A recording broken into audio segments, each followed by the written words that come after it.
ఒక్క 1 మినిట్ ఇలా తిప్పేసి తర్వాత చికెన్ మొత్తం ముక్కల్ని నీట్గా ప్యాన్ మొత్తం సర్దేసేయండి. ఇంకో విషయం ఏమిటంటే నా ఛానల్ ఎవరికైనా సరే ఫస్ట్ టైం చూస్తే ప్లీజ్ అండి సబ్స్క్రైబ్ చేసుకోండి. వ్యూస్ వస్తున్నాయి కానీ సబ్స్క్రైబర్స్ రావటం లేదు అండ్ లైక్స్ కూడా పెరగటం లేదు. దయచేసి ప్లీజ్ నా వీడియో నచ్చితే సబ్స్క్రైబ్ చేసుకోండి. మీకు ఏదైనా వంటలు కావాలంటే నాకు కామెంట్ చేయండి.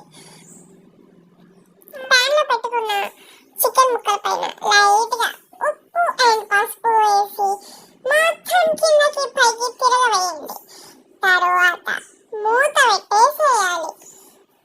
ఇప్పుడే వాటర్ వేయకూడదు. కొంచెం మూత తీస్తే పైన వాటర్ వస్తాయి. మనం వాటర్ వేయకపోయినా కూడా చికెన్ లో ఉన్న వాటర్ మొత్తం పైకి వస్తాయి.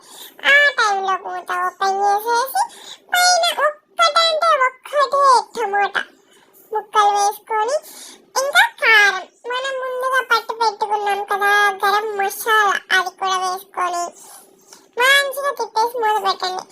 చూసారా ఎలా ఉడుకుతుందో? చూస్తుంటేనే నోట్లో నీళ్ళు వచ్చేస్తుంది. కర్రీ గుజ్జిగా కావాలనుకునే వాళ్ళు ఇంకా వాటర్ అవసరం లేదు. లేదు కొంచెం కావాలనుకునే వాళ్ళు ఏంటంటే కొంచెం వాటర్ పోసుకోండి. చారుగా ఉండాలనుకునే వాళ్ళు అంతే. ఇంకా ఎంత ఈజీగా సూపర్ ఉంటుంది.